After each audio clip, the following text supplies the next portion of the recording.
Hello everyone, welcome back to Voices of Meerut. I am Dr. Rashi Agarwal and today we have another very special guest, and yes, you are going to be amazed that doctors की कितनी सारी hobbies and passions obviously हो सकते हैं. So welcome our today's guest, Dr. Shanti Swarup sir. आप एक laparoscopic surgeon हैं, एक सर्टिफाइड बोनसाई मास्टर हैं. Sir welcome. ये इतनी unique set of hobbies, I am very intrigued कि ये जर्नी स्टार्ट कहाँ से हुई. सबसे पहले तो वॉइसेस ऑफ मेरठ के इस फोरम पे आमंत्रित करने के लिए डॉक्टर राशि का मैं हृदय से आभार व्यक्त करता हूँ. हाँ, जहाँ तक आपका सवाल है कि ये इंटरेस्ट कहाँ से डेवलप हुआ, ये इंटरेस्ट मुझे ईयर 1989 में डेवलप हुआ, जब मैंने पहली बार अपने एक प्रोफेसर को किसी कॉन्फ्रेंस से लौटने के बाद एक छोटा सा पौधा हाथ में लाते हुए देखा. एंड ही टोल्ड मी कि this is a very costly plant, you can not even touch this plant because your salary is more lesser than this cost. इससे ज़्यादा वो मुझे कुछ नहीं बता पाए. बोले ये बहुत महंगे पौधे होते हैं और उस समय तक इंडिया में इस तरह के पौधों का कोई प्रचलन नहीं था, ना तो इनसे संबंधित कोई लिटरेचर इंडिया में अवेलेबल था. तो मैंने काफ़ी खोजबीन शुरू की, तो मुझे एक जैपनीज़ बुक मिली कहीं पे किसी बुक शॉप में. मैं उसको लेके आया. उस किताब में हमारे भारत वर्ष के कोई भी प्लांट नहीं थे, सारे प्लांट जापान के थे, जिनको मैंने पिक्चर देख के समझा कि इन प्लांट्स को किस तरह से ग्रो करते हैं.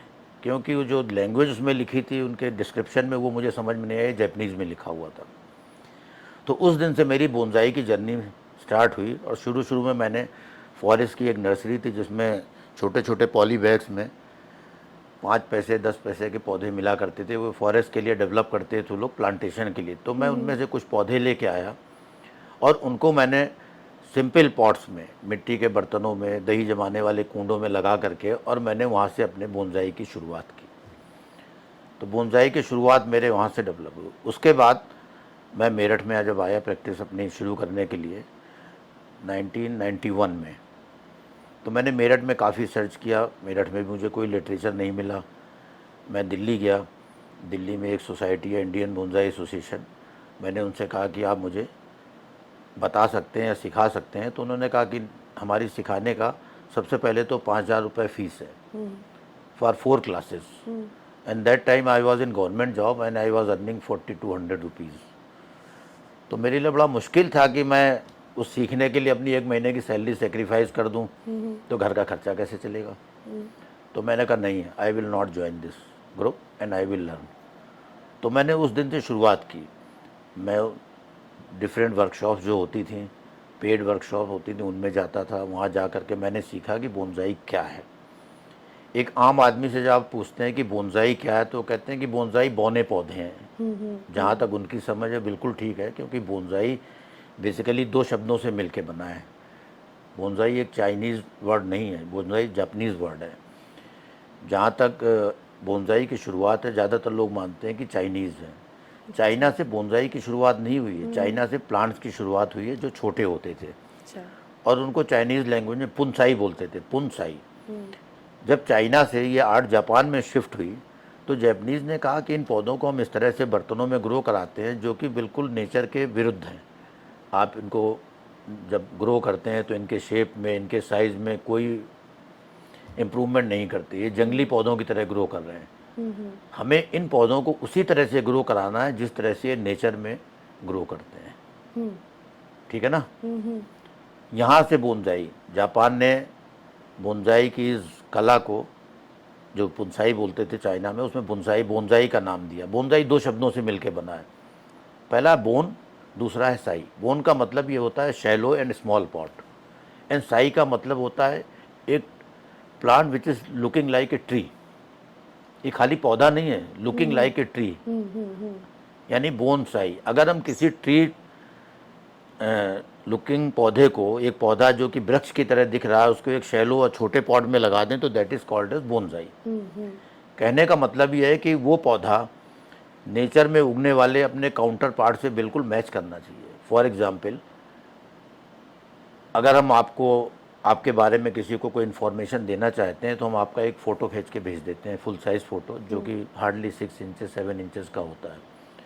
तो सामने वाला उस फोटो को देख के आपके बारे में पूरा असेसमेंट कर लेता है. अरे ये तो डॉक्टर राशि का फ़ोटो है, ये 5 फीट 6 इंच की लग रही हैं हाइट में, इनका रंग गोरा है या काला है, ये दुबली हैं या पतली हैं। उसी तरह एक छोटे से पौधे को देख के, मान लीजिए इस पौधे को हमने देखा तो हमें ये इंप्रेशन आना चाहिए कि अरे ऐसे ही पौधा वहाँ ग्रो कर रहा है जो कि 20 फीट ऊंचा है। तो ये उसका काउंटर पार्ट हो गया, यानी passport size version of a tree growing in the wild. तो बोनसाई का मतलब ये है, सिर्फ पौधे को गमले में लगा देना और खाद पानी देना बोनसाई नहीं है। बिल्कुल। जैपनीज़ ने क्या किया कि जब उनको चाइना से ये चीज़ उनके पास पहुंची तो जैपनीज़ ने काफ़ी स्टडीज़ करी, सालों तक उन्होंने जो है इसको स्टडी किया। डिफरेंट क्लाइमेट्स में गए वो लोग, डिफरेंट कंट्रीज़ में घूमा, उन्होंने देखा कि अलग अलग क्लाइमेट में पौधे किस तरह से ग्रो करते हैं। जहाँ तेज़ आंधी चल रही तो वहाँ पौधों की ग्रोथ पैटर्न किस तरह का है, जहाँ पानी बह रहा है, नदी के किनारे जो पौधे ग्रो कर रहे हैं उनका ग्रोथ पैटर्न किस तरह का है, जो समुद्र के किनारे हैं उनका ग्रोथ पैटर्न किस तरह का है। तो जब उन्होंने ये सब स्टडी किया तो उन्होंने पौधों को उसी तरह से ग्रो किया कि जो नेचुरली लुकिंग हो। उसको ग्रो करने के कई तरीके थे जो मैं बाद में आपको बताऊंगा। और 1935 में जापान ने इस बोनसाई को as a national art adopt किया। अच्छा। और 1970 में जापानीज़ ने एक एक्सपो 70 के नाम से ओसाका जो शहर है जापान का, उसमें एक एग्जीबिशन लगाई जिसमें इतनी बड़ी संख्या में बोनसाई पौधे थे कि पूरी दुनिया की आंखें खुली रह गईं कि इन्होंने ये क्या प्रेजेंट कर दिया वर्ल्ड के सामने। उस समय तक लोगों को बहुत ज़्यादा जानकारी नहीं थी, तब से बोनसाई में इंटरेस्ट लोगों का डेवलप हुआ। अब डिफरेंट कंट्रीज़ में अपने अपने रूल्स एंड रेगुलेशन है, लेकिन जो नियम कायदे थे वो जापानीज़ ने डिफ़ाइन किए कि हम पौधों को किस तरह से बना सकते हैं, अगर उनका ब्रांच अरेंजमेंट है तो किस तरह से होना चाहिए, अगर उनको हम क्लासीफाई करते हैं तो 2 तरह से क्लासीफाई करते हैं। एक तो पौधों को आप शेप के हिसाब से बताते हैं, दूसरा हाइट के हिसाब से। तो ये सब क्लासिफिकेशन उन्होंने बनाए। और आज की तारीख में बोनसाई इंडिया में भी यूनिवर्सिटीज़ में ऑर्नामेंटल हार्टिकल्चर का एक सब्जेक्ट बन गया है जिसको कि पढ़ाया जाता है। और सोर्स आप जैसे यंगस्टर्स के लिए एक सोर्स ऑफ इनकम है, क्योंकि बोनसाई लाखों रुपए में बिकते हैं। Sir obviously it is a very very interesting art and not a very common thing. मैं तो ये समझूंगी क्योंकि आप जैसे बता रहे हैं कि प्राइस है और ये चीज़ है। मैं थोड़ा और पहले जानना चाहती हूँ, जैसे आपने बताया रेजिडेंसी में आपने देखा, वो इंटरेस्ट डेवलप हुआ एंड इवेंचुअली आपने वो आर्ट डेवलप करी। बट सर सब बोलते हैं ना कि सर्जरी की तो रेजिडेंसी ऐसे ही होती है, खाना पीना सोने को कुछ पता ही नहीं चलता। तो उसके साइड बाय साइड या फिर इनिशियल ईयर्स ऑफ प्रैक्टिस होती है, फैमिली लाइफ होती है, वो टाइम मैनेजमेंट कैसे करा आपने कि मैं अपने पैशन का काम भी साथ साथ कर पाऊँ? देखिए, जहाँ तक रही बात टाइम मैनेजमेंट की, अक्सर लोगों को कहते सुना है मैंने टाइम नहीं है, लेकिन लोग क्लिनिक से उठने के बाद दोस्तों के साथ बैठ के 2 घंटे वेस्ट कर देते हैं, या क्लिनिक से उठने के बाद रेस्टोरेंट में जाके 1 घंटे बैठते हैं, बार में बैठ सकते हैं, या घूमने चले जाते हैं। मैंने इन चीज़ों को सेक्रीफाइस किया। जब आपको कोई हॉबी आपकी पैशन होती तो आप उसके लिए कहीं ना कहीं से टाइम निकालते हैं। बिल्कुल। मैंने बहुत अच्छी प्रैक्टिस की है मेरठ में। मैं 18-18 घंटे 19-19 घंटे प्रैक्टिस करता था। उसके बाद भी जब मैं घर लौट के आता था तो मैं रोज़ 1 या 2 घंटे ज़रूर इस हॉबी को देता हूँ। आज भी मैं अगर शाम को 7 बजे आया हूँ या 8 बजे आया हूँ तो मैंने अपने फ्लोर से, मेरे पास कोई गार्डन नहीं है, आई गॉट 2 फ्लोर्स जिसमें बोनसाई हैं, तो मैं रात में भी लाइट जला के सारे पौधों को देखता हूँ। I have got no gardener for my this hobby. I am the only person who is managing all the bonsai, चाहे वो उनकी प्रूनिंग हो, उनकी शेपिंग हो, उनमें सॉयल बदलना हो, उनमें कंपोस्टिंग करना हो, सब मैं अकेले करता हूँ। जब आपको पैशन होता है तो आप टाइम निकाल लेते हैं ना। आप बच्चा भी तो अपना पालते हैं, उसके लिए भी तो टाइम निकालते हैं ना।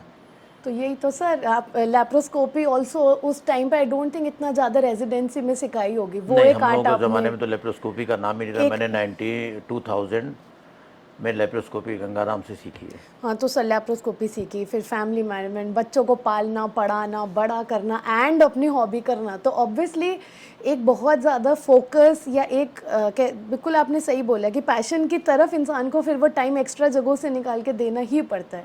तो do you think that it was difficult at that point of time? नहीं, थोड़ा सा डिफ़िकल्ट था, लेकिन हर काम में डिफ़िकल्टीज आती हैं। आप भी तो एक ये नया काम कर रही हैं पेशे से हटके, तो आप भी तो टाइम निकाल ही रही हैं ना।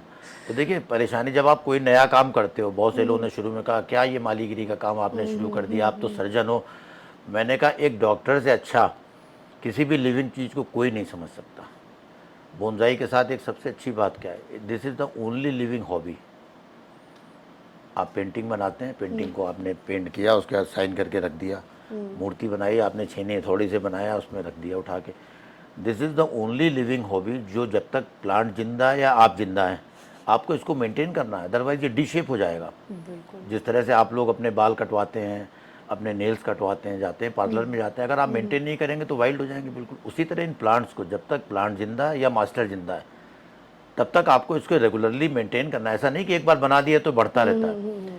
ये अलग अलग तरह से ग्रो करेगा, थोड़ा सा कोशिश होगी डी शेप कर दे, तो आपको उसको रेगुलरली मेंटेन करते रहना है। तो सर कभी ऐसा हुआ कुछ दिन के लिए बाहर चले गए या कुछ काम आ गया, शादी है, घूमना है, कहीं रिलेटिव के जाना है, तब कैसे मैनेज नहीं, करा जब कभी जाना पड़ा 2 दिन 3 दिन के लिए तो मैं एक बंदे को बुलाता हूँ, माली को, उसको बताता हूँ किस किस तरह से आपको पानी डालना है, क्या करना है, और उसको काम दे के जाता हूँ। ऐसा नहीं कि मैं नेग्लेक्टेड छोड़ दूँ।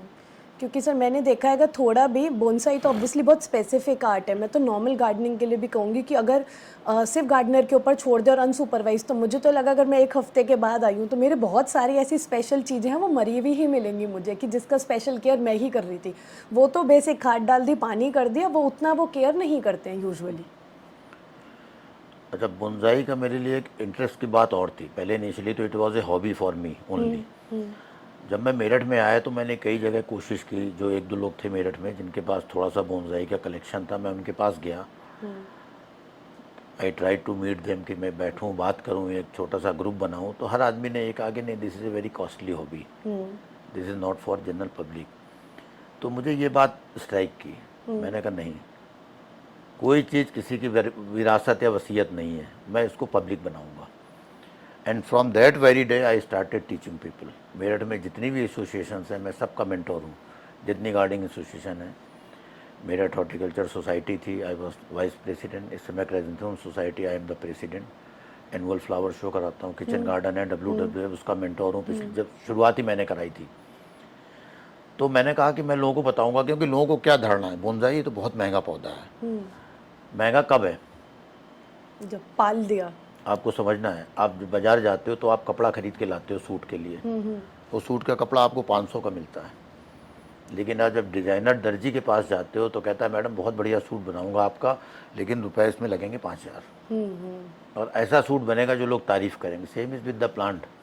एक प्लांट आपने 4 लोगों को दे दिया, उस प्लांट को शेप वही कर सकता है जिसके अंदर आर्टिस्टिक स्किल है। ऐसा नहीं कि इसके लिए आपको कहीं से सीखना है। सबसे पहली ज़रूरी चीज़ क्या है कि आपको थोड़ा सा बागवानी की या गार्डनिंग की नॉलेज होनी चाहिए, बेसिक नॉलेज, कि ये पौधा किस चीज़ का है, इसमें खाद डालना है, पानी डालनी है, पानी की क्या रिक्वायरमेंट है, ये आपको पता होना चाहिए।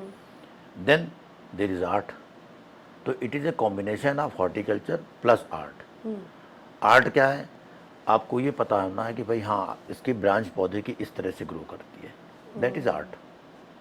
एक लेमैन के लिए अगर आप बोनसाई कहें तो उसके लिए एक शो पीस है, लेकिन एक बोनसाई आर्टिस्ट के लिए ये उसी तरह से है जैसे आवर नाल होती है, प्लेसेंटा होता है विद द मदर नेचर।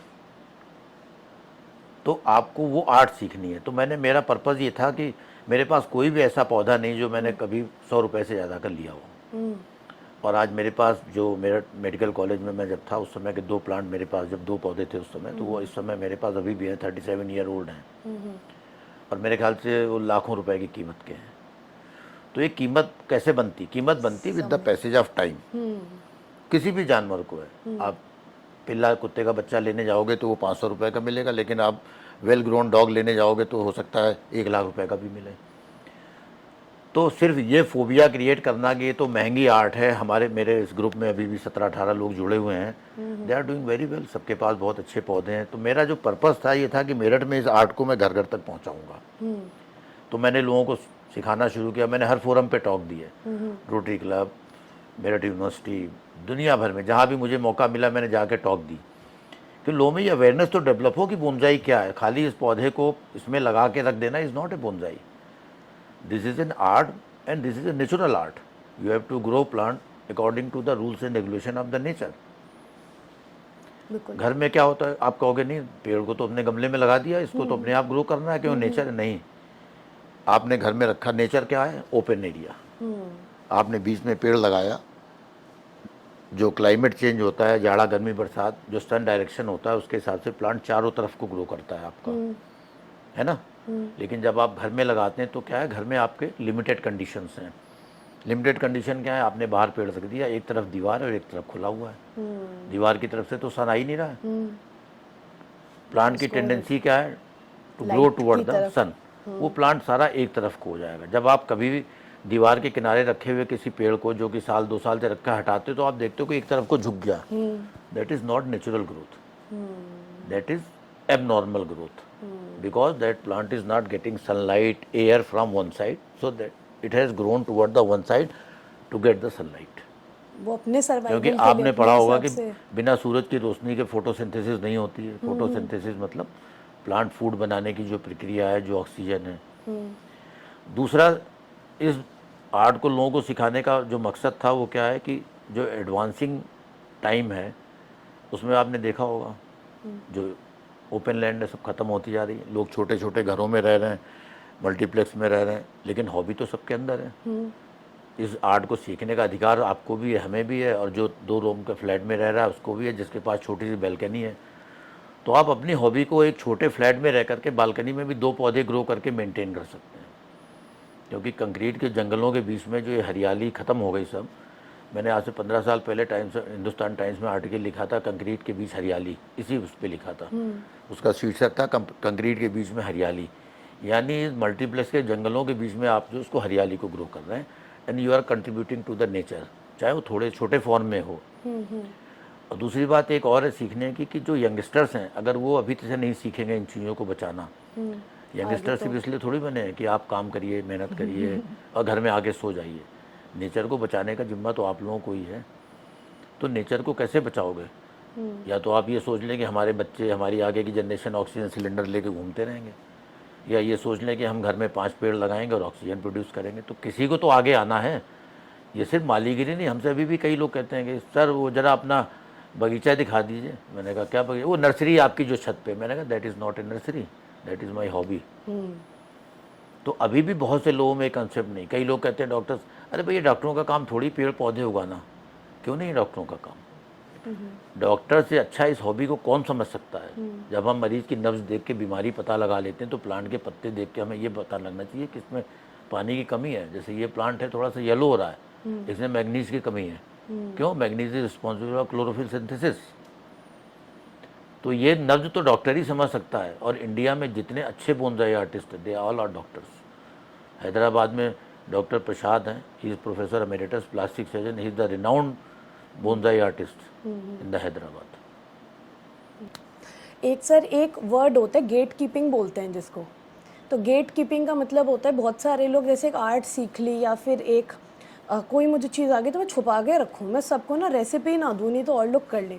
आपने एक बहुत इंटरेस्टिंग ये पॉइंट बोला है कि मुझे लगा कि सिर्फ जो लोग अफोर्ड कर सकते हैं या जो इतनी महंगी चीज़ मतलब बनी हुई खरीद सकते हैं वो ये क्यों करें, हर जना ये क्यों नहीं कर सकता। तो ये वाली चीज़ कैसे आई कि नहीं मैं सबको सिखाऊं, सबको बताऊं और फ्री वर्कशॉप्स लेना, और अटेंड करी है मैंने, देखा है आपने इतने अच्छे अच्छे डिस्प्ले पे, किचन गार्डन वाली जो आपने बात बोली। तो कभी ये वाली चीज़ किसी ने कही कि अरे इसके या तो इतने इतने पैसे ले लो या ये कर रहे हो, तो ये वाली चीज़ कैसे ओवरकम करी? यूजुअली पीपल की नेचर में होता है कि मैं छुपा के रखूँ अपनी चीज़। देखिए राशि, मैं एक बात आपको यहाँ बताना चाहूँगा। मेरठ में जो मेरी इमेज है आज भी, किचन गार्डन एसोसिएशन में देखा होगा जितनी भी एसोसिएशन हैं, तो अभी भी मुझे लोग सर कह के बुलाते हैं, which is a great achievement for a doctor कि उसको अपने प्रोफेशन से हट के सर कहा जाए। हमारा बेटा है, मैंने अपनी ये जो विरासत है जो ये उसको हैंड ओवर की हुई है। He is a computer engineer, IIM वगैरह से उसने काफ़ी कोर्सेज किए हुए हैं, but he has opted my hobby leaving his job. तो जब भी वो किसी से मिलता है तो लोग कहते हैं कि हाँ सर को तो मुझे पता है, सर ने मुझे सिखाया है। तो ये अचीव करना एक बहुत बड़ी बात है। और एक अच्छा और सच्चा टीचर वही है जो अपनी क्लास में अगर 50 बच्चे हैं तो उसको गरीब अमीर का बच्चा नहीं समझना चाहिए, बल्कि जो बच्चे कमज़ोर हैं उन पे आप ज़्यादा ध्यान दीजिए, जिससे कि वो जो पढ़े लिखे बच्चे हैं, जो तेज बच्चे हैं, उनके देश में खड़ा हो जाए। तो अगर मैं इस बात में डिस्क्रिमिनेट करूं कि मैं दूसरों को नहीं सिखाऊंगा तो ये तो हॉबी मेरे साथ चली जाएगी मरने के बाद। मैंने अपने बेटे को दे दी। मैंने मेरठ में मेरे इस समय 13-14 स्टूडेंट्स हैं जो इनको मैं कह सकता हूँ कि दे आर नंबर 1, और वो सब काम बहुत अच्छा कर रहे हैं। बल्कि मुझे खुशी होती है, मुझे कोई कहता है, बुलाता है कि साहब हमारे पास ये प्लांट है और इसको मैं मैनेज नहीं कर पा रहा हूँ, आप इसको कर देंगे? मुझे करके लोग कहते हैं कि आपने उसका बना दिया। मैं अपने घर में 1000 प्लांट नहीं ग्रो कर सकता। I have got 500 approximately plants, you can come and see. तो मैं अपनी हॉबी को दूसरों के साथ शेयर करके, एक तो मेरी भी लर्निंग है, एक टीचर है, किताब को जितने बार भी पढ़ेगा वो उसमें एक ना एक नई चीज़ सीखेगा। उसी तरह मैं जब दूसरे के प्लांट पे काम करता हूँ तो मैं अपने आप को रिफाइन करता हूँ और साथ में उसे टीचिंग भी देता हूँ। तो ये हॉबी तो एक टीचर में आनी ही नहीं चाहिए, ये नेचर में कि नहीं मैं दूसरे को ना सिखाऊँ, अपने पास रख लूँ। अगर ये सब चीज़ें होती तो फिर हमारा आप यहाँ थोड़ी बैठे होते। हमारे टीचर्स ने भी हमें सिखाया है, पढ़ाया है। तो ये एक अच्छे टीचर में ये फीलिंग नहीं आनी चाहिए कि मैं किसको क्या सिखाऊं, किसको ना सिखाऊं। मुझे बल्कि अच्छा लगता है जब लोग कहते हैं कि हाँ भाई आपने सीखा है। अभी हमारी एक स्टूडेंट ने रोटरी में एक आर्टिकल लिख के दिया है, शी हैज़ मेंशन कि आई वाज नथिंग। वो जब स्टूडेंट मेरे पास आई तो उसको प्लांट का पी नहीं पता था, and she was graduate from Gujarat NIFT से।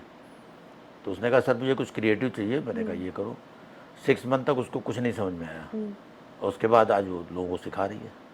तो बल्कि मुझे बड़ी खुशी होती है कि चलिए हमारे पढ़ाए हुए बच्चे, हमारे पढ़ाए हुए स्टूडेंट्स मेरे सीनियर भी हैं, मेरठ में कई स्टूडेंट्स हैं मेरे, वो मुझे सर कह रहे हैं और मेरी सिखाई हुई चीज़ से उनको थोड़ा सा। सबसे बड़ी बात क्या है कि जब आप कोई नई चीज़ करते हैं, स्पेशली इस हॉबी में लेडीज़ इन्वॉल्व हैं, ज़्यादातर लेडीज़ घरों में रहती हैं, तो उनको एक सोशल रिकग्निशन मिलता है। जब आप किसी के यहाँ जाते हो, बोनसाई रखा होता है, आप पूछते हो ये किसने, अरे हमारी मैडम ने बनाया। तो आप उनसे थोड़ा सा स्पेशल अटेंशन पे करते हो, कहाँ से लिया, कैसे बनाया, किससे सीखा। तो एक सोशल रिकग्निशन भी आपको मिलता है और नेचर को आप कंट्रीब्यूट भी करते हो। बिल्कुल बिल्कुल सर, मैं यही पॉइंट आपका उठाऊंगी कि एक ना मेडिकल कॉलेजेस में या बाहर भी जैसे हम लोग बात करते हैं ना MS वर्सेस MD वाला जो चलता रहता है, अरे सर्जन तो बहुत ऐसे रफ और रूड लोग होते हैं, बहुत ज़्यादा गुस्सैल होते हैं, ये लोग तो सारे टाइम अरे ये तो लड़ाई झगड़ों में रहते हैं, या ये ज़्यादा स्पोर्ट्स वाले पर्सन हैं। तो कभी आपके साथ ऐसी वाली चीज़ हुई, जैसे आपने बोला शुरू में लोगों ने कहा अरे डॉक्टरों के काम थोड़ी हैं ये करने के। Somehow I feel in our fraternity we have made medical not just a profession, our whole identity. तो वो तो ऑब्वियसली हम शेड कर ही रहे हैं। I think and I would say in my generation people are trying to do different things कि ये मेरा प्रोफेशन है, ये मेरी आइडेंटिटी नहीं है। वो वाली बात तो है ही, बट ये वाली चीज़ के साथ कोई प्रेजुडिस या फिर आपको ऐसा लगा कि नहीं भाई मुझे लोगों ने बोला सर्जन को ये काम नहीं करना चाहिए बिकॉज इट इज़ आर्टिस्टिक, या it is a little patience का काम, या थोड़ा सॉफ्टर साइड ये काम है, आपको लगा मेरी एंटी पर्सनैलिटी हो रहा है या लोग मुझे इसके लिए जज करते हैं? देखिए एक डॉक्टर का पेशा, आप तो सिकेट्रिस्ट हो, आपका थोड़ा सा चैलेंजिंग प्रोफेशन भी है। एक डॉक्टर का पेशा बहुत ही चैलेंजिंग है और स्ट्रेसफुल है। तो स्ट्रेस को आप कहीं तो आप अपना कम करोगे, and this is the only way. आप देखिए डॉक्टर्स जो है क्लासेस ज्वाइन करते हैं, ऑनलाइन क्लासेस ज्वाइन करते हैं, how to decrease the stress, this is the best way. और इसमें आपको कोई पैसा नहीं देना किसी को, ऑनलाइन आपको कोई उसमें इंस्टॉलमेंट नहीं देना। आप प्लांट उगाइए। जब आप अपने घर में बोनसाई ग्रो करते हैं या कोई भी सिंपल प्लांट आप घर में ग्रो करते हैं तो आप उसे बच्चे की तरह केयर करते हैं। जब उसमें कली निकलती तो you wait for the next morning कि इसमें फूल कैसा आएगा। तो वो जो क्यूरियोसिटी होती है, अगर जब फूल आता है तो आप देखते हैं वाह क्या सुंदर फूल आया, तो ये भी तो एक स्ट्रेस रिलीवर है ना। तो आपका गुस्सा तो ऐसे ही खत्म हो जाता है। फिर you start dealing the things with delicacy. Surgeon बहुत हार्ड होते हैं, लेकिन सर्जन में एक चीज़ और होती है कि इमीडिएट डिसीजन टेकिंग। अगर टेबल पे मरीज हमारा ऑपरेशन में खुला पड़ा है तो हम वहाँ ये नहीं सोच सकते किताब खोल के पढ़ें। सही बात है। तो सर्जन के अंदर सारी क्वालिटीज़ होती हैं और स्ट्रेस को डिक्रीज़ करने का एक सबसे बड़ा कारण यही है। आप दुनिया भर में जाते हो, यहाँ घूमने जा रहे हैं स्ट्रेस रिलीव करने के लिए, वहाँ तो स्ट्रेस रिलीव करने का सबसे आसान तरीका है कि आप नेचर से अपने को करीब करिए। जापान में क्यों लोग लॉन्ग लाइफ जीते हैं? क्योंकि नेचर के क्लोज हैं। तो ऐसा कुछ नहीं कि अगर सर्जन अच्छा, सबसे बड़ी बात जो अच्छी बात आपने की, पेशेंस। ये जॉब ऐसा है जिसमें आपको बहुत पेशेंस चाहिए, हॉबी रादर, जॉब नहीं हॉबी, जिसमें आपको बहुत पेशेंस चाहिए। और जब आप प्लांट पे काम करते हो तो आप पेशेंस से काम करते हो, कहीं कोई ब्रांच टूट ना जाए। क्योंकि किसी बोनसाई को शेप करने के बहुत सारे तरीके होते हैं। सिंपल गार्डनिंग तो आपको आती है, आपको वायरिंग करना है, आपको प्रूनिंग करना है, आपको कटिंग करना है। तो एक तो आपका जजमेंट क्लियर होता है और कि कौन सा ब्रांच काटनी है, कौन सा नहीं काटनी है। शेपिंग करते हो आप, तो आपके अंदर डेलिकेसी और पेशेंस तो वैसे ही डेवलप हो जाता है। अगर कोई कहता है कि नहीं सर भाई डे 1 से कि नहीं सर हमारे तो पेशेंस नहीं, हम इतने काम नहीं कर सकते, मैं तो 2 दिन में बोल, मैंने कहा you go to your home, you can not learn this art. बिल्कुल सर, मेरे को ऑब्वियसली मैं तो बहुत एक रूडिमेंट्री लेवल पे हूँ, तो मुझे घर में जो भी बीज मिलते हैं ना, मानो किचन के हैं कुछ भी हैं, वो लगा दिया। अब रोज़ सुबह जाके अब पौध आ गई, अब सब लगा दी। अब कौन सी आ रही है ये तो इंतज़ार करना पड़ता है, इतनी तो हमें नॉलेज है नहीं। जितने भी बीज लगा रहे हैं अब हम वेट करते हैं, तो रोज़ सुबह जाके वो चक्कर मारने में अब कुछ आए तो पता चले कि इसमें आ क्या रहा है एक्चुअली। तो हाँ, बहुत पेशेंस का काम है, बहुत स्ट्रेस रिलीव है, ये आपने बिल्कुल it is there are so many studies which have been done which have clearly proven कि नेचर में रहने से, नंगे पैर घास में घूमने से, या just doing gardening naturally release endorphins in us and yes. Releases serotonin is जो एक नेचुरल एंटी स्ट्रेस हार्मोन, हमारे Yes. हैप्पी हार्मोन्स हैं। बिल्कुल। तो ये एक बहुत बात है कि जो फ्लैट्स में रहते हैं और ये सब, वो लोग ये कर सकते हैं, बहुत आसानी से कर सकते हैं। अच्छा, एक सबसे बड़ी जो बात है, कई लोग हमसे कहते हैं कि डॉक्टर साहब हमारी एज तो 60 साल की हो गई, अब हम इस आर्ट को सीख के क्या करेंगे, क्योंकि ज़िंदगी के 10 साल बचे हैं। 10 साल में ये पौधा जब तक बड़ा होगा तब तक तो हम मर के चले जाएंगे, फिर इसको कौन देखेगा। ये बिल्कुल गलत है। जो भी काम किसी भी स्टेज पे शुरू किया जाए, क्रिएटिव वर्क, वही समझ लीजिए डे 1 है।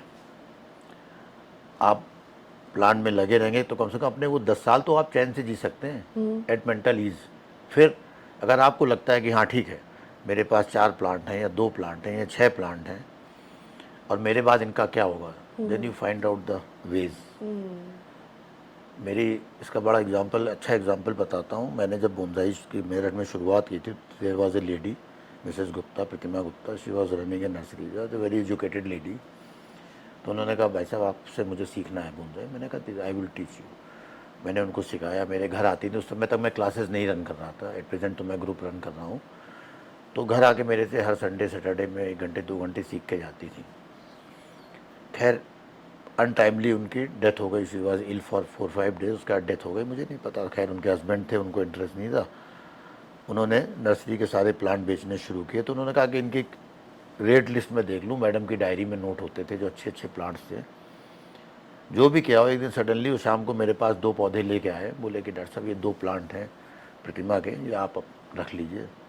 तो मैंने कहा आप तो जब सारा सेल कर रहे हो तो इसको भी से, बोले नहीं, उनकी डायरी में मेंशन्ड है कि जो 2 बोनसाई जो अच्छे वाले हैं, जो भाई साहब ने मुझे बताए थे, सिखाए थे डे 1 पे, ये आप उनको दे आएंगे और उनसे कोई पैसा चार्ज नहीं करेंगे। इस बात को 15 साल हो गए एंड मेरे पास आज भी वो 2 प्लांट हैं जो उनकी विरासत है, जो उसको मैं मेंटेन कर रहा हूँ। तो आप वेज फाइंड आउट करिए। आपको लगता है कि कोई हमारा स्टूडेंट ऐसा है जो इसको मेंटेन कर सकता है। जापान में तो सिस्टम है कि लोग डोनेट कर देते हैं गवर्नमेंट नर्सरीज़ को और उनके नाम से गवर्नमेंट नर्सरीज़ में उनको मेंटेन करते हैं। जो एग्जीबिशंस होती हैं, जो इंटरनेशनल शोज़ हैं, उनको डिस्प्ले किया जाता है उसी बंदे के नाम से।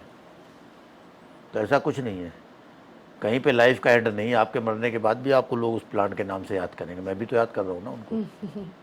ओके, नहीं होना चाहिए कि अब क्यों करना है, तब क्यों करना है। जब जो मन में आए, अगर आप पे टाइम और रिसोर्सेज थोड़ी सी आप निकाल सकते हैं तो बिल्कुल करनी चाहिए। सर, इसके थ्रू अब जैसे ये तो हमने डिस्कस किया कि ये पैशन कैसे डेवलप हुआ। अगर आप रिवर्स में सोचें कि ओके, ये बोनसाई में मैंने करा, इतना टाइम लगाया, इतनी अपनी हॉबी डेवलप करी है मैंने, इसके थ्रू मैंने लाइफ के बारे में कुछ सीखा या इसकी वजह से मेरे लाइफ में जो चेंजेस आए हों वो क्या होंगे? बड़ा अच्छा सवाल पूछा आपने। इसकी वजह से लाइफ में चेंजेस आए। एक तो सबसे बड़ी चीज़ जो थी वो सीखी मैंने, पेशेंस। ठीक है। और जो इसके थ्रू मैंने रिस्पेक्ट जो गेन की है सोसाइटी में, उसकी कोई वैल्यू नहीं है। वो रिस्पेक्ट आप पैसे दे के भी नहीं गेन कर सकते। एटलीस्ट जब मुझे लोग जहाँ भी जाता हूँ मुझे सर आ गए बोलते हैं ना, तो मुझे बड़ा अंदर से अच्छा भी लगता है और ये लगता है कि ये रिस्पेक्ट अर्न करना शायद मेडिकल प्रोफेशन में मेरे लिए पॉसिबल नहीं होता। और एक मन को ये तसल्ली है कि मैंने मेरठ के लोगों को एक ऐसी चीज़ सिखाई जो वो शायद नहीं सीख पाते और उनके अंदर सीखने की इच्छा थी, लेकिन उसके बाद भी नहीं सीख पाते क्योंकि उनको सही माध्यम नहीं मिलता। क्योंकि मेरठ के लोग, बहुत सारे लोग दिल्ली गए, वहाँ पे भी वही हाल है कि nobody is ready to teach you. और अगर सिखाना भी हो तो अच्छे पैसे, नोबडी वांट्स कि आपके पास कोई चीज़ अच्छी हो। तो लेकिन मेरे अंदर वो फीलिंग नहीं है। एक कोट है सर, उसमें कहते हैं कि एक ना 1 मिलियन सब्सक्राइबर वाला यूट्यूब वाला आपसे नहीं कहेगा कि तुम चैनल शुरू मत करो, जिसके 200 होंगे ना वही कहेगा कि तुम शुरू मत करो। तो मे बी ये भी है कि जो वृक्ष ऑलरेडी बहुत लदा हुआ होता है ना वही कह सकता है कि मैं तुम्हें सिखाऊंगा, मैं करवाऊंगा। तो वो अपने अंदर ही ये क्वालिटी तो पहले से रही होगी, या आपको लगता है और एज के साथ साथ मैंने डेवलप करी, ग्रैटिट्यूड, ह्यूमिलिटी, गिविंग बैक? नहीं देखिए, एज के साथ साथ आप जब समाज में रहते हो तो बहुत कुछ सीखते हो। अब आपके ऊपर ही है कि उस चीज़ को आप कैसे अपने अंदर रिटेन कर पाते हो। एक तो होता है कि आपने देखा कि हाँ बहुत दया कर रहा है, हम भी अब चैरिटी शुरू करते हैं, 2-4 दिन आपने चैरिटी की, उसके बाद सो गए। नहीं, आप उसको कितना कंटिन्यू कर पाते हो। आपका जो लाइफ का फ्यूचर है वो इस पर डिसाइड करता है कि आपने जो समाज में सीखा है उसको आप कैसे आप इम्प्लीमेंट करते हो अपने ऊपर। नेचुरली। मुझे ऐसा नहीं कि मैं बोनसाई में ही, मुझे बोनसाई की ही हॉबी है। I am artist also. I use to do oil painting, water painting, pencil colour. I am a good cook, I am a good sportsman. मैं कॉलेज के बहुत सारे सर्टिफिकेट्स मेरे पास हैं। तो मेरा मानना ये है कि अगर आपके अंदर पैशन है तो you can learn anything at a. मैं डॉग लवर हूँ, मैं बर्ड वॉचर हूँ। आप किसी वर्ड का बता दिए, मैं I will tell you the name. तो जब आपको सीखने की इच्छा होती है तो आप नेचर के से जब जुड़े होते हो तो नेचर से रिलेटेड सारी चीज़ें आप जानना चाहते हो, और अच्छी चीज़ है। भाई डॉक्टरी तो हमने पढ़ी है, सारी ज़िंदगी इसी में तो लगा दी है, लेकिन अगर उससे हटके कुछ अगर जानते हो तो आप फिर क्या होता है कि आपका जो थिंकिंग का स्पेक्ट्रम वो वाइड हो जाता है। डॉक्टर क्या सोचता है कि हमने मरीज़ का इलाज किया, घर आए, सो गए, खाना खाया, पार्टी में चले गए। फिर आपको लगता है कि नहीं, हमारे घर के around there is something wrong, हमें उसमें भी कंसर्न शो करनी है, क्योंकि आप you are a part of that community. अगर आप नहीं शो करोगे तो कौन शो करेगा? नहीं, वो तो जो नौकरी कर रहा है वो कहेगा साहब हमारे पास टाइम नहीं, हम तो सुबह 7 बजे निकल। आप कहोगे हमारे मरीजों से फुर्सत नहीं, लेकिन फुर्सत सबके पास है। तो कहीं ना कहीं तो आपको टाइम देना पड़ेगा, अदरवाइज़ तो फिर बस भगवान भरोसे चलती रहेगी दुनिया। सर इतना मेरठ में आप खुद बता रहे हैं इतने स्टूडेंट्स हैं, एंड ऑब्वियसली ग्रोइंग आर्ट है, जिस तरह से लोग बताते हैं, लोग और लोगों को बताते हैं, वो तो एक चेन रिएक्शन फॉर्म हो जाता है। फिर आपके हिसाब से अब यहाँ से और फ्यूचर इन मेरठ क्या है, क्या लगता है क्या होगा किस चीज़ का फ्यूचर? Specifically considering bonsai? देखिए, मेरठ का फ्यूचर इस समय बहुत अच्छा है। देयर वॉज ए टाइम जब मेरठ में बोनसाई के बारे में किसी से जब से मैंने स्टार्ट किया तो मैंने बनूली बोनसाई स्टडी ग्रुप के नाम से बनाया है। आप देखिए, देयर इज़ नथिंग लाइक बनूली बोनसाई सोसाइटी। जब कोई मेरे पास आता है, कहता है साहब आपका जो क्लब ज्वाइन करना है, मैंने कहा don't talk like club, it is A study group. यानी कि आपको सिर्फ इसमें पढ़ाई लिखाई करनी है, कोई और एक्टिविटी नहीं है। मैंने इसको बॉम्बे में जो हमारी मेन एसोसिएशन है जो कि जापान से रिलेटेड थी, निचिन बोनसाई, उससे एफिलिएट कराया। आज मेरी सोसाइटी का एक रिकग्निशन ऑल ओवर इंडिया है। जो हमने अभी पिछले 2 सालों से एक नई चीज़ शुरू की, मेरठ की हिस्ट्री में कभी भी बोनसाई का शो नहीं हुआ, इंडिविजुअल बोनसाई शो मैंने स्टार्ट किया, इस बार दूसरा साल था। और इसकी जब हम लोग वीडियोज़ और सीडी दूसरे स्टेट्स में भेजते हैं, क्योंकि आज की तारीख में सारे शहरों में, इंडिया के जितने भी सिटीज़ हैं, सब जगह बोनसाई क्लब्स हैं, तो बहुत अप्रिसिएशन होता है कि मेरठ में इतना सब हो रहा है। तो मेरठ वालों को भी लोग अच्छी नज़र से देखने लगे कि हाँ यहाँ भी आर्टिस्ट हैं। अदरवाइज़ मेरठ को तो कोई पूछता ही नहीं था। बिल्कुल बिल्कुल सर। सर ये वाला क्वेश्चन बहुत लोग आपसे पूछते होंगे कि अरे ये क्रूअल काम है, ये तो नहीं करना चाहिए, या फिर आप तो उसकी हाइट नहीं बढ़ने दे रहे हो। आई एम श्योर इस तरीके के लोग डाउट्स लेके आते हैं, तो इसके पीछे की साइंस या बहुत अच्छी बात कही आपने। इसका क्या एक लॉजिक या रीजनिंग क्या है? अच्छा, देखिए, लोगों को मोटी मोटी चीज़ समझ में आती है कि ये पेड़ को बढ़ने नहीं दे रहे हैं, छोटा कर रहे हैं, छोटा रखा हुआ है। ठीक है, हम सड़क पे लगे हुए पेड़ को छोटा नहीं कर रहे हैं, हम उस प्लांट को छोटा कर रहे हैं जो कि हमारे घर में पल रहा है, घर में बढ़ रहा है। और हमारे घर में इतनी स्पेस नहीं कि हम प्लांट को 20 फीट, लेकिन अंदर से इच्छा है ना प्लांट को लगाने की। तो अब हम उसे कैसे ग्रो करें? हम उसे बिल्कुल नेचर के हिसाब से ग्रो कर रहे हैं, एक्सेप्ट द हाइट। ठीक है, लेकिन जो स्टडीज़ हैं, जैपनीज़ स्टडीज़ हैं या और भी स्टडीज़ हैं, वो शो करती हैं कि जो पौधे आपने घर में लगाए हुए हैं उनका लाइफ स्पैन बाहर लगे हुए पेड़ों से ज़्यादा है। अभी भी वर्ल्ड में कई ऐसी नर्सरीज़ हैं, कई ऐसे गवर्नमेंट इंस्टीट्यूशंस हैं जहाँ पे 1100 1200 साल पुराने प्लांट्स हैं जो कि उन्होंने अंदर ग्लास कैबिनेट में क्लोज करके रखे हुए हैं जिससे वो ख़राब ना हो। कारण क्या है लाइफ स्पैन ज़्यादा होने का? क्योंकि जो आपके घर में बोनसाई आपने बनाए हुए हैं, आंधी बारिश तूफान से बचे रहते हैं। ह्यूमन इंटरवेंशन से बचे हुए हैं। आपके घर में कोई हाईवे नहीं बनना जा रहा जो आप रातों रात इसको काट देंगे। एनिमल इंटरवेंशन से बचे हुए हैं। केयर ज़्यादा हो रही है हाँ, उनकी। ज़्यादा केयर है। आप टाइम से खाना पानी देते हैं, न्यूट्रिशन जो भी है आप समझ में आता है देते हैं। मैं बोनसाई की डिटेल में नहीं जा रहा हूँ। तो इनकी आप बच्चे की तरह देखभाल करते हैं, इसलिए इनका लाइफ स्पैन ज़्यादा। नंबर एक। नंबर दूसरी बात है कि अगर आप कहते हैं साहब आप नेचुरल चीज़ को डिस्ट्रॉय कर रहे हो, we are not destroying the natural thing. भगवान ने हमें पैदा किया, इनको पैदा किया। भगवान ने तो कभी ये नहीं कहा था कि हम ब्यूटी पार्लर जाके अपने बाल छोटे कराएंगे या नाखून कटाएंगे। अगर आप ये मानते हो कि आप नेचर के साथ छेड़खानी कर रहे हो तो अपनी बॉडी के साथ भी तो आप छेड़खानी कर रहे हो। वहाँ क्यों आपके पैरामीटर्स डिफरेंट हो जाते हैं। आप अपने घर में लॉन बनाते हो, लॉन में आपने हेज को कैंची से काट के शेप दे दिया, डिफरेंट डिजाइन दे दी। नेचर ने तो ऐसा कहीं नहीं कहा था। लेकिन आप अपने जो फायदे की चीज़ है उसमें तो आप नेचर को ले आते हो। और जहाँ क्रिटिसिज्म इवन बोनसाई आर्टिस्ट को बोनसाई रेपिस्ट तक कहा गया है। बहुत सारे डिस्कशन चलते रहते हैं, लेकिन देयर इज नथिंग रॉन्ग। क्यों? कोई भी प्लांट अगर आपके घर में गमले में लगा है और टाइम से फ्लावरिंग दे रहा है, टाइम से फ्रूटिंग दे रहा है, it mean that is happy plant. तभी तो फ्रूट आ रहा है। सही बात तभी है। फ्लावरिंग हो रही, तभी फ्रूटिंग हो रही। तो देर इज नथिंग रॉन्ग। इस पर डिबेट चलती रहती है। बताया तो आपसे बोनसाई रेपिस्ट एक नया टर्म था जो कि कहा गया है कि these are not bonsai artist, they are bonsai rapist. तो ये तो चलता रहेगा। There is no end to the discussion. वो people who do not have a like deep understanding can obviously say ऐसी चीज़ें। ठीक है सर, जैसे आपने बताया इतनी सारी सोसाइटीज़ हैं और ये आगे चल रही हैं और ऑब्वियसली रिकग्निशन व्हेन एक जना किसी जगह से निकलता है या कुछ ऐसा काम करता है, नेचुरली जगह का नाम तो बनता ही है फिर कि मेरठ का भी आर्टिस्टिक में, क्लास में, आर्ट में ये नाम आए। Considering like next 10 years 15 years connectivity better हो रही है, RRTS आ रही है, ये आ रही है, क्या हम ऐसा फ्यूचर देख सकते हैं कि बाहर से भी लोग आए यहाँ पे और देखने के लिए और ये और ज़्यादा ग्रो करे और बड़ा बने? देखिए, बड़ा अच्छा सवाल आपने पूछा। बोनसाई आज की तारीख में सिर्फ एक हॉबी नहीं रह गया है। It has become a huge profession. और बहुत से लोगों का, साउथ में अगर आप जाइए या दिल्ली में भी आप जाइए तो बहुत से लोगों का सोर्स ऑफ इनकम है। लोग करोड़ साहब रुपीस कमा रहे हैं बोनसाई से। ऐसे ऐसे बोनसाई आर्टिस्ट हैं इंडिया में।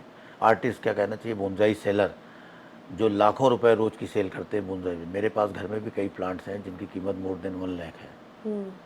लेकिन I am not selling because that is my hobby. तो it has become a profession and way of earning. मेरा प्रोफे मेरठ में भी अब शुरू हो गया है। कई लोग हैं मेरठ के आसपास। मेरा बेटा खुद रन कर रहा है, तो is made it as a profession. उसकी वाइफ गायनकोलॉजिस्ट है, लेकिन उसने ऑप्ट किया ये करना। साउथ में आप जाइए, साउथ में लोगों ने बड़े बड़े फार्म हाउसेस बना रखे, नर्सरीज हैं, बाहर एक्सपोर्ट भी करते हैं, इंपोर्ट भी लोग करते हैं। तो फ्यूचर तो बहुत अच्छा है, प्रोवाइडेड उसको आप सही डायरेक्शन में ले जाएं। कोई भी आर्ट जिसको आप सही तरीके से ले जाएं, सही डायरेक्शन में ले जाएं, तो उसका फ्यूचर अच्छा ही है हमेशा। तो there is nothing wrong in the future. बिल्कुल सर, एनी क्लोजिंग रिमार्क्स? अच्छा, जहाँ तक रही बात आप कहते हैं ना बाहर से आने की, मेरी जो टेरेस है, आप शायद नहीं आए, कभी आइएगा।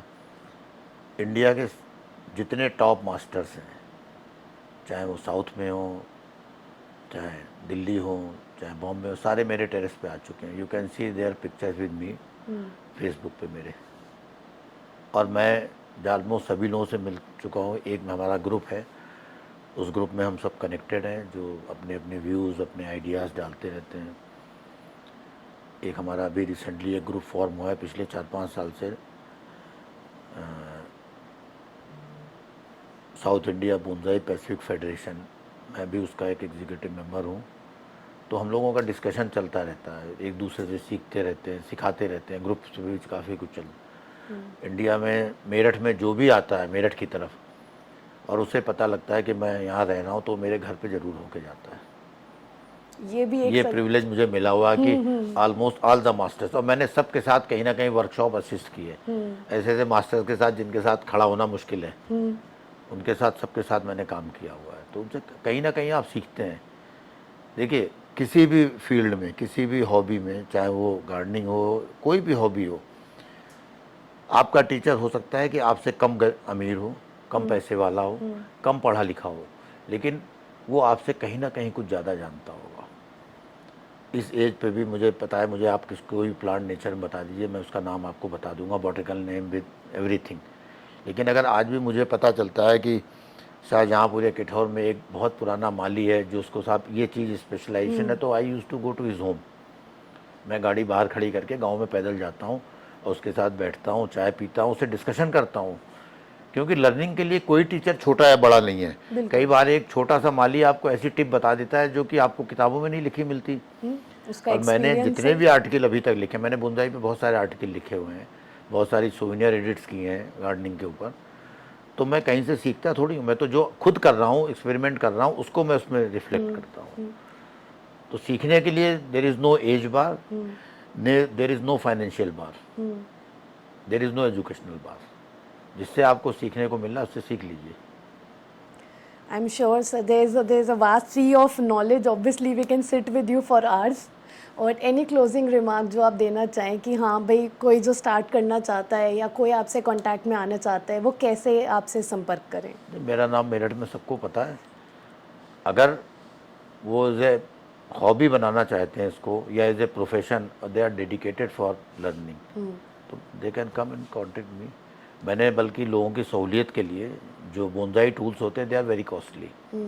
एक सीजर 7-7 हज़ार 8-8 हज़ार की आती है। मेरे पास एट प्रेजेंट सब कुछ है, सारे टूल्स हैं बोनसाई के। लेकिन जब मैंने स्टार्ट किया तो मैंने बिल्कुल बेसिक इंस्ट्रूमेंट से स्टार्ट किया था। मैंने अपने जो स्टूडेंट्स हैं उनके लिए एक बेसिक बोनसाई किट बनाई है। बेसिक बोनसाई किट की टोटल कॉस्ट हार्डली 5,000-6,000 है। उसमें ऑल द टूल्स जो रिक्वायर्ड हैं, जो लोकल आपके बने हुए हैं। इसको बनाने का एक पर्पस था। सबसे बड़ी दिक्कत क्या है कि हिंदुस्तान में अगर महिलाएं कोई काम करना चाहती हैं, कोई हाउस वाइफ या हाउस लेडी कहे कि मैं बोनसाई सीखने जा रही हूँ, तो पहला रिएक्शन क्या होता है, अरे क्या बेकार की चीज़ सीखने जा रही हो, बच्चों में टाइम दो, घर में टाइम दो।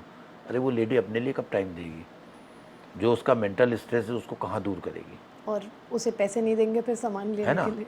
अच्छा, अगर उसको महंगी चीज़ आपने दे दी और किसी वजह से, घरेलू कारण की वजह से उसने छोड़ा, तो उसका तो कई हज़ार का नुकसान हो गया, घर में पड़ा हुआ है। हम तो लोगों से कहते हैं कि अगर आप किसी वजह से छोड़ते में तो आप किट दे दीजिए, 50% में हम दूसरे मेंबर को दे देंगे उसको। तो अगर आप इस लेवल से शुरुआत करते, मैंने सारे टूल्स मार्केट में सर्वे करके उनको बनवाया भी है, तैयार भी किया, और सबको वो बेसिक किट देते हैं कि आप इससे स्टार्ट करिए। When you become perfect in this art then you buy the Japanese instrument, जो शायद कोई नहीं कर रहा होगा।